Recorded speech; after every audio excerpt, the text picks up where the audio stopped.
topics and opinions expressed in the following show are solely those of the host and their guests and not those of W4CY Radio, its employees, or affiliates.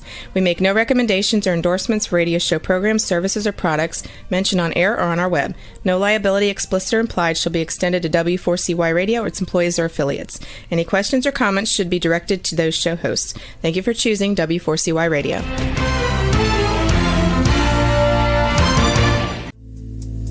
Welcome to Powerful Business Strategies, where you will find out that everything you have ever learned about growing your business is wrong. Finally, a show where you'll learn the right way to grow your business by learning business and financial strategies that your competition isn't doing. And now, here is your host, President of Next Step CFO, Michael Barbarita. And joining Michael for today's show as an executive moderator is Chucky Obio. Yes. This is Chucky, and I believe that gratitude is undefeated and growth is about the next step. It is an honor for me to moderate today's discussion with my good friend, Michael. Michael, how are you? Great, Chucky. How you doing? I felt a little funny. We didn't have a show last week with the holiday. Yeah. I actually got my microphone ready, but well, wait a minute. Michael, I love the fact that you stay ready. How about that? There you go. But as Chucky said, my name is Michael Barbarita. I'm president of Next Step CFO. At Next Step CFO, we are a fractional CFO and strategic implementation firm. And our vision is to ensure overwhelmed business owners achieve the time freedom and consistent profits to build a legacy and live the life they desire. Our mission is dedicated to guiding small business owners to leveraging their time, exploding their profits, and build a meaningful legacy. And this show, Powerful Business Strategies, and our book of the same name is a step toward accomplishing that vision and mission. So with that, I'd like to hand it back to my co-author and moderator for the show, Chucky Obio.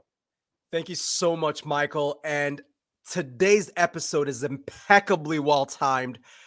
So the title of today's episode is the 555 Profit Formula, another strategy that your competition isn't doing. And Michael, I've got to let you know, we've got quite a bit of an audience coast to coast of business owners and leaders for today's episode. So I believe we may get quite a few comments and questions. Excellent. Just a point of disclaimer, Michael, look, as you know, you and I are both affiliated with a number of different organizations, and I currently serve as the managing director for business development at Vedder Price, a global business-focused law firm. But in addition to that, it is truly an honor to collaborate with you, Michael, on our business roundtables initiatives, really coast to coast, right? Meeting with small business owners, the lifeblood of our economy. Now, the opinions and insights that we will share as part of today's episode are based on our personal experience and personal views. But my mission is to be the fearless moderator, Michael, and to ask the right questions and help you, me, the listener, really drive towards those best business strategies that our competitions are not doing. So with that, Michael, I'll toss it back over to you. Excellent. Thank you, Chucky.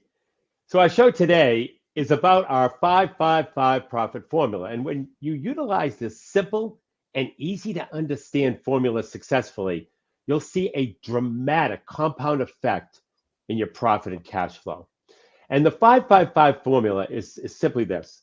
If you increase sales 5%, decrease cost of goods sold 5%, and decrease overhead 5%, this will have a dramatic compound effect on your profit and cash flow.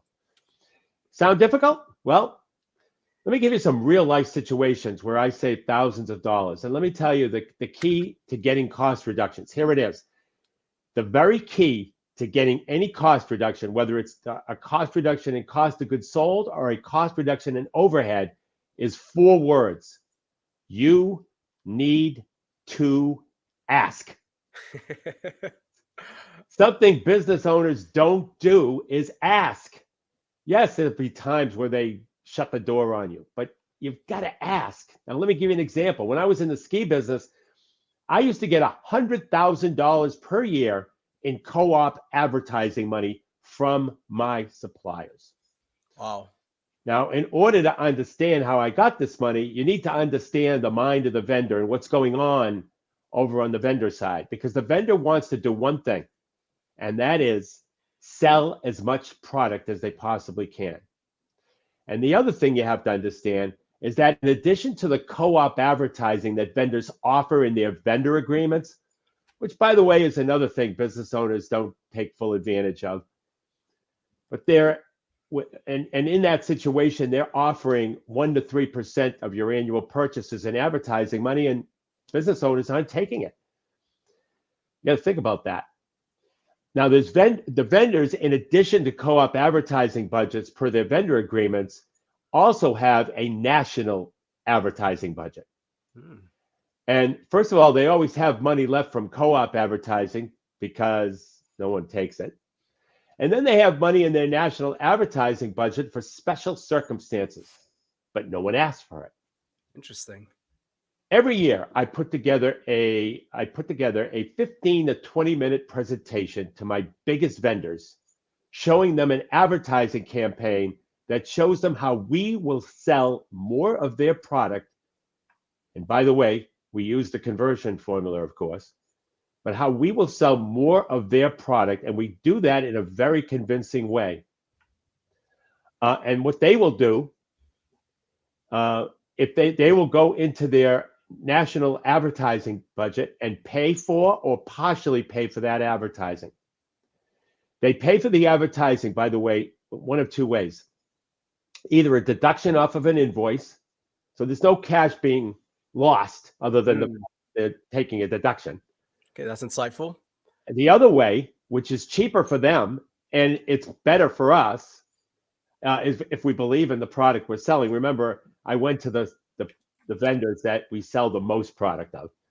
But the second way is that we used to get $10,000 of free product at wholesale from a vendor and then sell it for $20,000 at the retail value. So in effect, we really got $20,000 of advertising from that vendor.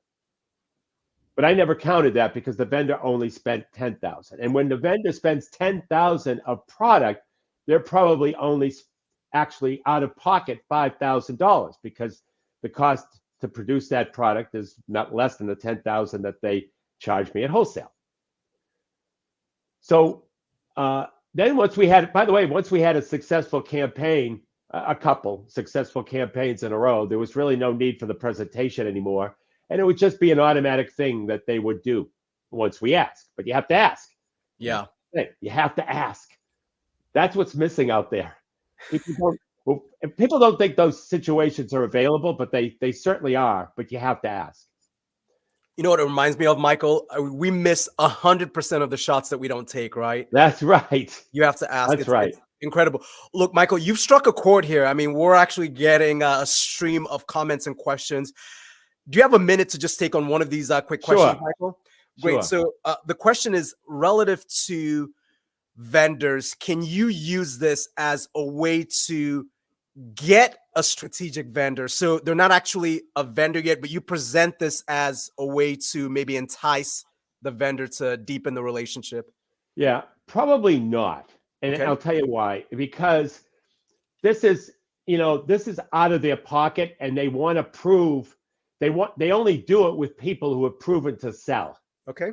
And if somebody, if you don't have a relationship with them, like, just to give you an idea, this was the ski business. So I got money from Rossignol. Okay. I got money from Elan. I got money from K2. So all the big players that we knew we were going to sell, like the previous year, we probably sold, $150,000 worth of their product. So given that they were, they have a track record with us, they know we're going to sell product. We can sell product. They know we know how to market to sell product. And so they're more inclined to go with us then. Very helpful. Thank you, Michael. And so here's another area where you have to ask. Business owners think it's impossible to renegotiate the rent because you have a lease. But the landlord doesn't want to lose a tenant, and especially a commercial tenant, where they would have to do another build out or deal with the cost of vacancy. And most landlords, what's interesting, is most landlords understand cash flow problems because many of them have experienced cash flow problems themselves through real estate downturns. It's a good point. But what I found to be the best way to negotiate with the landlord is just, once again, just be totally transparent. Show them your financial statements, show them what concessions you need and whether it's short-term or long-term based on the financial position of your business. You know, when I was in the outpatient rehabilitation business, I needed a rent concession from the landlord. I had a lease. I think I was in the first year of a 5-year lease. This was 6 months in.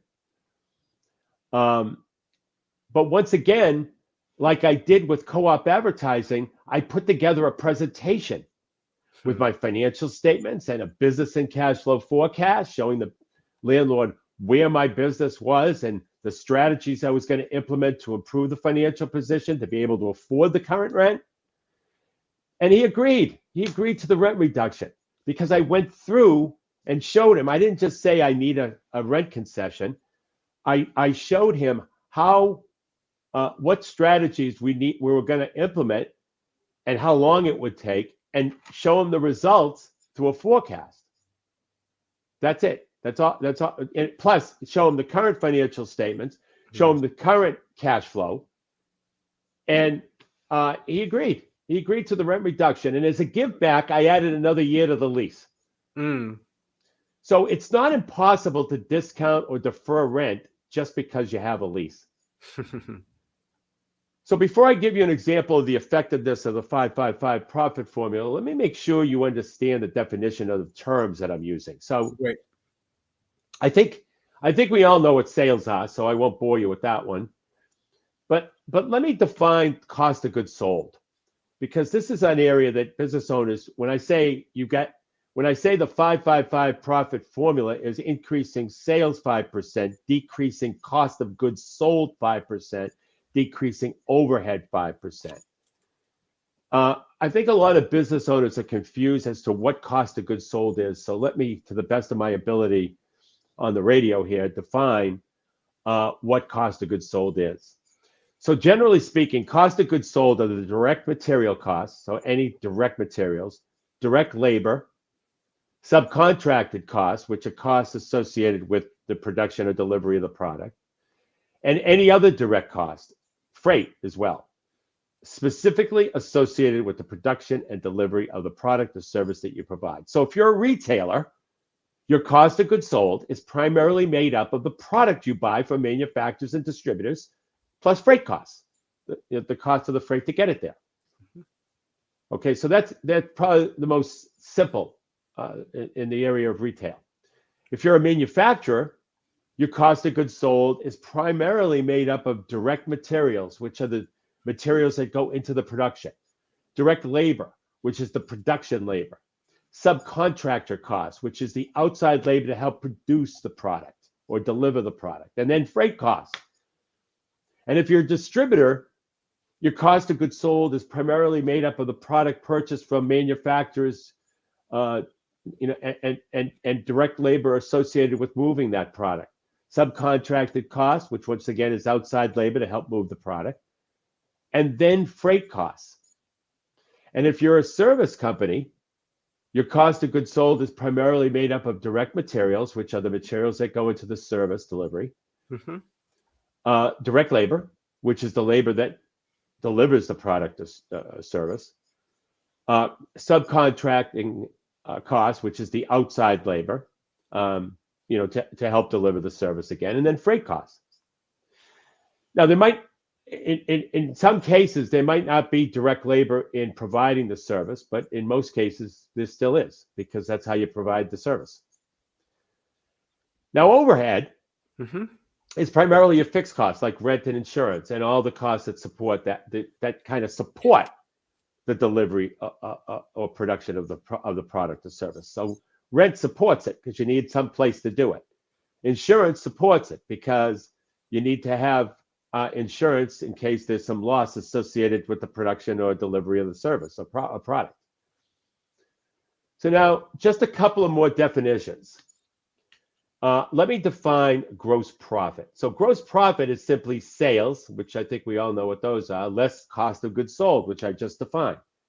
And this number needs to be high enough to cover your overhead and a desired profit. Now, your gross profit percent is your gross profit divided by sales, and your net profit percent is your bottom line net profit divided by sales. Now, if I went too fast, we have recordings of all of our shows 48 to 72 hours after our show airs at powerfulbusinessstrategies.com. Absolutely. Now, That, Michael, yes. there's it's funny. Look, you're as I said, I mean, you've really hit a nerve here. There's some folks that are just aching to ask some questions. Let's pick up on just one of these questions, Michael. So, and you may get to this later on in your insights session. So, sales, cost of goods sold, and overhead. Would you prioritize one of those for the 555? Right. So, how should a business owner approach that? Well, I think they should start with sales, and I'm going to go over strategies to increase sales. But I think they should start with sales, and then go to cost of goods sold, and then go to overhead. Very helpful. Thank you, Michael. I think it should go in that order in terms of addressing it. Great. Because without a top line, there's no business. So we need to address that first, and then the cost of goods sold, the costs that make up those sales, that has to be addressed second. And then third, let's cut the overhead. Let's find ways to cut overhead. Very helpful. Yeah. And Michael, and you would submit that a business owner can sequence this in a way that makes sense, where it's not as disruptive to their regular business operations, right? Because we're getting some questions around, look, I've got to run a business. Like, how do I fit the strategy in there and making sure it's not disruptive? Any just quick comments on that? Yeah. So overhead is not disruptive per se, but you do need employee buy-in, reductions in overhead in some of the areas. Okay. I mean, certainly not rent and insurance, but in some of the areas, it might cause a different operating basis, and therefore might require employee buy-in. But other than that, there should be no. And sometimes cost of goods sold will also require. That's right, reductions in labor. Or labor costs. I don't want to say labor. This isn't to try to reduce staff. This formula doesn't work to reduce staff. If that's what has to happen, that's what has to happen. But the strategies that we use to reduce cost of goods sold does not include reducing staff. But you might have to get buy-in from them as well. Very illuminating, Michael. Thank you. Okay, and so now let me give you a simple example of the 555 profit formula. Let's take a company that does $1 million in sales. Okay. Has a gross profit percentage of 40% and a net profit percentage of 20%. If that company increases sales just 5%, then decreases their cost of goods sold 5%, then decreases their overhead 5%, they will increase their net profit dollars by 45%. Wow. Yeah. So that's a significant increase to a bottom line. And some businesses actually bonus their employees because the bottom line is so impactful. They're able to share some of that profit with their employees as a bonus. And having a manager, for example, bonusing a manager to increase sales 5%, reduce cost of goods sold 5%, and decrease overhead 5% would give them a pretty nice bonus at the end of the year. Well, Michael, I've got to chime in with a comment/question on this. This is really important. So are you saying it may make some sense for some business owners to have strategic metrics that impact manager compensation based on this 555 profit formula? That's right. That's right. And if they don't want to do it with one manager, they could do it with the managers that had the sales manager, the production manager, interesting, and an administrative manager. And you could bonus them to each hit that goal. And if each of them hits the goal, 5, 5, and 5. If one manager hits the goal, they get one level of bonus. But if all three in concert, increase sales 5%, decrease cost of goods sold 5%, decrease overhead 5%, they get even a bigger bonus. That is And so remarkable. they'll begin to work together that way, Yes. if necessary. Yeah, Michael, that is remarkable. Yeah, really good insight. So let me make this point, though. Those who are achieving inordinately high gross profit margins, for example, 80 to 90%, which are very few companies, by the way. But those companies will not see as dramatic a change. They'll see a change that's significant, but not as dramatic as I described. But the lower your gross profit margin, 70% or less, which is the vast majority of companies, that's where the dramatic compound effect takes place. So now the trick is, how do you increase sales 5%, decrease cost of goods sold 5%, and increase overhead 5%? So let's start with sales. We've talked about the conversion formula many times, which is by far the most powerful way to convert prospects to sales. And that formula is captivate, fascinate, educate, and close. And I urge you to view episode 2 of Powerful Business Strategies, called The Conversion Formula and Compelling Offers. So the name of that episode, it's called Conversion Formula and Compelling Offers. And it's located at powerfulbusinessstrategies.com. Yes. And in that show, we review the conversion formula in more detail. Now, another way to increase sales is by following the 5 components of a compelling offer, which are scarcity and urgency, risk reversal, adding more value to your product or service, packaging and bundling, and being indifferent to the outcome. Mm-hmm. And once again, I urge you to view episode 2, called Conversion Formula and Compelling Offers, at powerfulbusinessstrategies.com, where we review compelling offers in more detail. So by utilizing the conversion formula and compelling offers, there are definitely ways that you will increase sales by a minimum of 5%. You actually should do a lot better than that. But another way to increase sales are strategies called upselling and cross-selling. For example, upselling. Upselling means offering a higher grade or quality or size of the item that the customer may be interested in at the point when the customer is ready to buy. And let me explain upselling. So there are many people in the world that feel compelled to upgrade. These people always buy the highest grade of gasoline.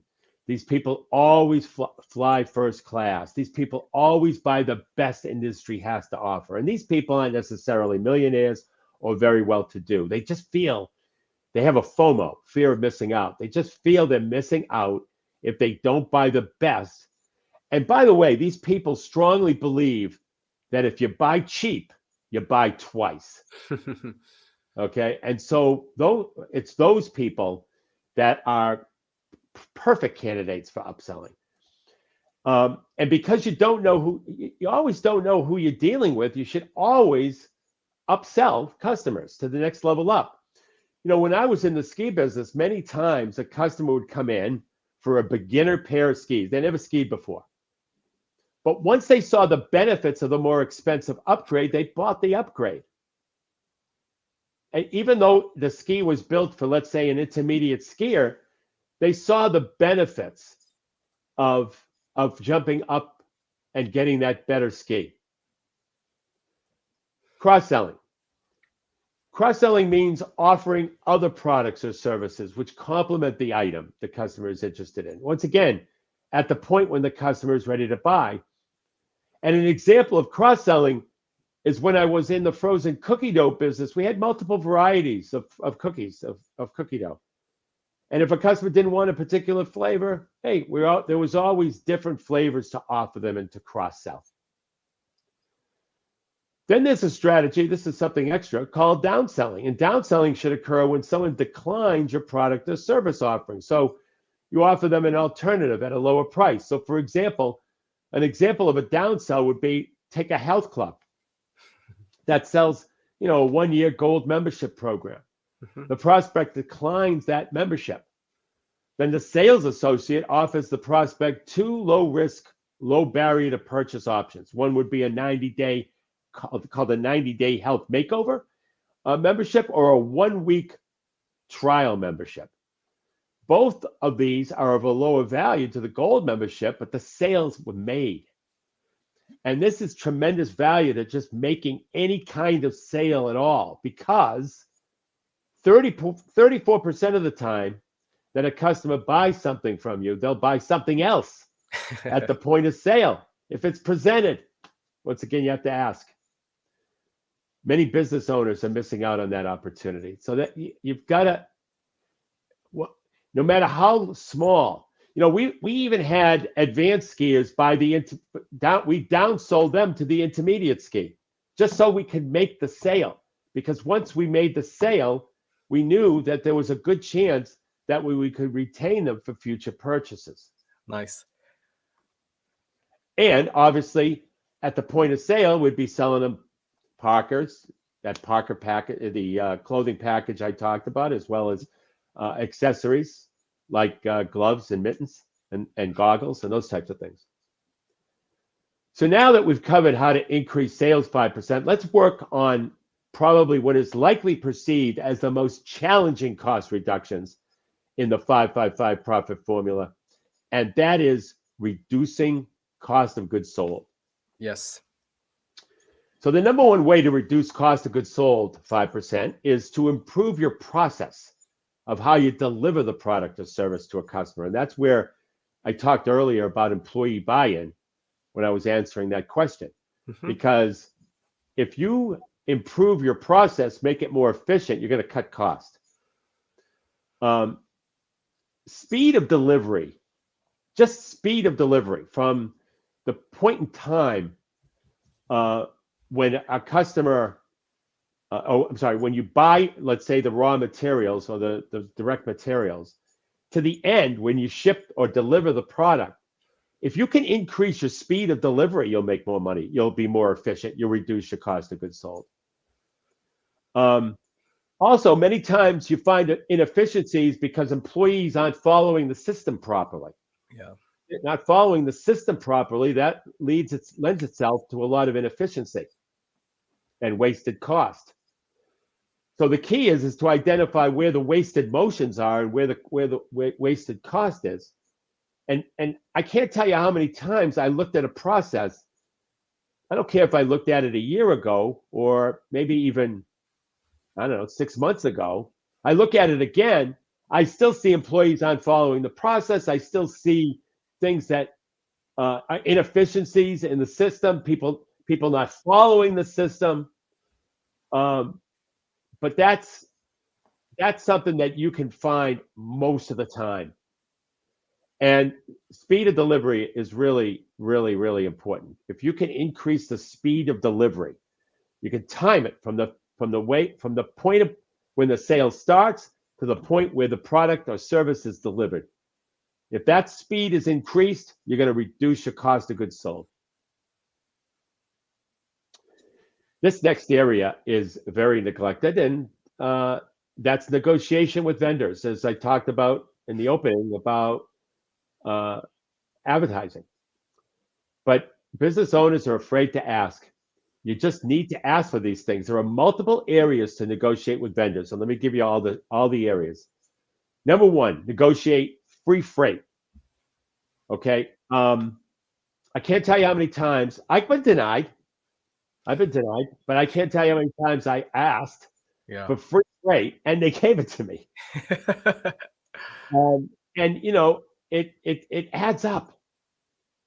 Now, some vendors, as an enticement, their irresistible offer, if you will, is to offer free freight.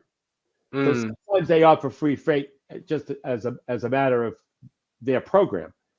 But the ones who don't, why not ask for free freight? Especially if you're getting it from someone else. You can always say, hey, I'm getting it from this vendor. Why aren't you? Negotiate better payment terms. There's a huge difference between paying something in 30 days and paying something in 45 or 60 days. Huge difference.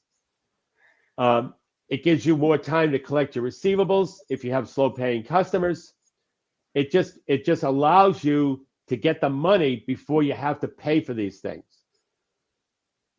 So always negotiate. I don't care how great you think your terms are. Negotiate better terms, payment terms. And then co-op advertising, as I explained earlier, utilizing the vendor's national advertising budget and preparing a presentation to show them how you'll sell more of their product. Free point of purchase displays. For the most part, they should be free. Some people charge for them. So that should be something, though, that you get free. But like I said, some people charge for them. And these are just displays.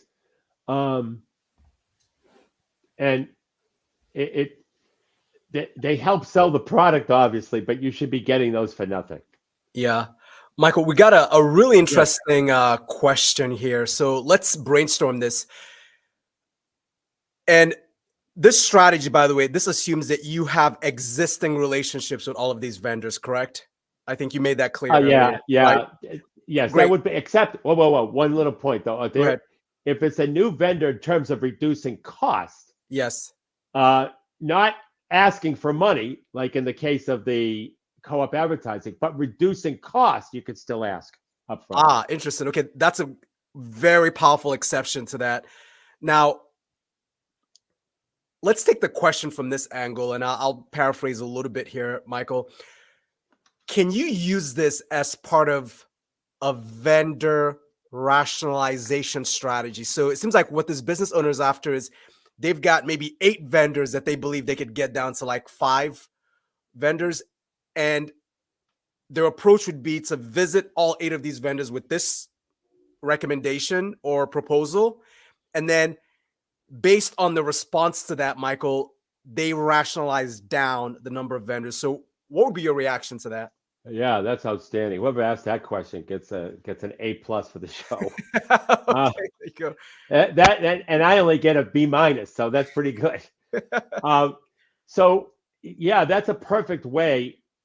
One of the compelling offers is scarcity and urgency. And I know we're not offering a product here, but when you negotiate and you say, look, I'm working with 8 vendors right now, and I'm going to just select my top 5, that's compelling. Exactly. That's compelling. And people definitely will react to that. Now, some will tell you to take a hike, which allows you to eliminate somebody quickly. Just make sure it's not your most important supplier. And when I say most important, I mean the best selling or the most needed. Absolutely. But if you have other vendors, you could definitely negotiate that way. That would be an excellent way to do a bunch of these things. Because things like better pricing, everybody thinks you can't reduce prices from the price list. I can't tell you how many backroom deals are made all the time, and I used to make them. But you have to ask. Yeah. And you have to keep your mouth shut. You can't tell anybody else that you got a better deal. Obviously, that would kill it. That's a good point. Yeah. And then, but you have to ask. There's always backroom deals made. Whether it is free freight, whether it is lower prices, whether it is a shipping delivery, whatever it is, there's always backroom deals made. And so the other thing you can negotiate is faster product turnaround time. Remember, we talked about speed of delivery. This is how that you're going to decrease cost by getting product faster from the manufacturer or distributor. If you increase your speed of delivery, you reduce your costs. Speed of delivery is often neglected in improving process. It's speed of delivery. Negotiate minimum quantities. Sometimes vendors have these certain high quantities, and you end up overbuying as a result of these minimum quantities because you only need 5 and the vendor requires 10. Well, you got to negotiate that minimum. Because, if you're going to have carryover, it's going to impact your cash flow. Next is negotiate the elimination of restocking charges. I never used to do a business with a vendor if he charged me for restocking. Restocking is when you take a You buy a product from a vendor, Mm-hmm. and you have to return it. You have to return it maybe because it's defective, or you have to return it because you don't need it anymore. The customer might have canceled. Some vendors charge a restocking charge, meaning you send the product back and they charge you significantly too, by the way, for the cost associated with bringing it back into their warehouse. And so that I don't do business with vendors who have restocking charges. But if you do have restocking charges and you're with the vendor, you need to negotiate that. That's another area. Look at all the areas we're coming up with to negotiate. Then you can negotiate better packaging and more efficient ways the product can be handled. You know, if you think that something needs to be done to the packaging for your product, maybe not somebody else's, but for your product, ask. Negotiate orders being able to be canceled without penalty. You know, this is another version of the restocking charges. You know, you should be able to cancel orders without any penalty or cost. Negotiate exclusivity in a region. That's something, believe it or not, I can't tell you how many times that I asked for exclusivity and got it because I was doing enough volume, but I asked for it. And, you know, there were others where I got burnt on it. At the beginning, when I was new to the business, I got burnt on that where a competitor would say, don't sell this person that product. And they would win. And we couldn't buy it. And it was a great selling product. You know, there was a time where we could not sell CB Sportswear. And CB Sportswear was like the most popular product. My competitor shut us off. Now, that's illegal, but because of the twists and turns that you can't prove it, that my vendor did that, because you can't prove it, it goes by the wayside. Now, some people have gone all the way. Some people have lost cases. Some people have won cases. But it's a risk, big risk, if you're going to try to sue a vendor for trying to negotiate with a vendor exclusivity. So it happens out there. Believe me, I've been right in the thick of it. And of course, negotiate competitive prices. Also make suggestions if the suggested retail is too low or too high. So we covered about, I don't know, 12 or 13 areas that you can negotiate better pricing. Yep. So now let's go into overhead. So those are all those areas reduce your cost of goods sold. And those can be done over and over and over again. So let's find the 5% or more that you could decrease overhead. So we talked about renegotiating your lease, but you could also relocate your place of business if you're not under a lease or the lease expires to somewhere less expensive. You can audit your overhead vendors and obtain new quotes. For example, audit your insurance policies, obtain new quotes. You should always get multiple insurance quotes for all commercial insurance policies. You should audit your internet and phone services, cell and landline. Mention a competitor. Most companies will give you a discount very quickly. I can't tell you how many different companies out there. As soon as you say you're leaving or threaten to leave, all of a sudden the price drops. It's like magic. It's amazing. It's amazing how that works. Work with your CPA to understand all the tax write-offs that are available to you. You negotiate blanket purchase orders for discounts. A blanket purchase order allows an organization to bulk together purchases that would otherwise happen over an extended period of time and receive quantity discounts. Now, make sure the discounts are significant enough and the quantity purchase will be used over a reasonable period of time, because if not, you have a lot of carryover and cash flow loss. You can also audit your in-house services and see what can be outsourced, like accounting, IT, bookkeeping, CFO services. Look for reductions in waste, materials and supplies, utilities. Ask employees for suggestions on how they can reduce material, supply, and utility waste. That's a great way to get employees involved. And when somebody, if you implement an idea somebody has for cost reduction, go ahead and bonus them. That's a great way to get ideas. You cancel dues and subscriptions. If you review your credit card statement right now, many people have forgotten about certain reoccurring costs that they have, certain subscriptions that they have, and they forgot about them. Mm-hmm. Maybe you can replace more expensive outside services with in-house, so sort of the reverse. If your outside service expenses are more expensive in the areas of, let's say, janitorial or landscaping, maybe you can convert that to in-house. And then solicit employee input, as I already mentioned, for efficiency improvements. Organize stockroom and storage areas for excess inventory and supplies, or inventory and supplies you didn't realize you had. Mm-hmm. That's another thing. So let's say you have inventory. You go into your stockroom and say, I didn't know we had this, or how did this get here? Or yeah, that's what happens. Yeah. And to me, I used to ask the vendors to take it back, even if I had it for a year. Oh, wow. Yeah, absolutely. Because once again, they might say no. And what's the worst that can happen? Nothing changes. But sometimes they do it because you're a good customer. They want to retain customers, especially in an economic downturn. They don't want to lose customers or make customers feel uncomfortable or angry.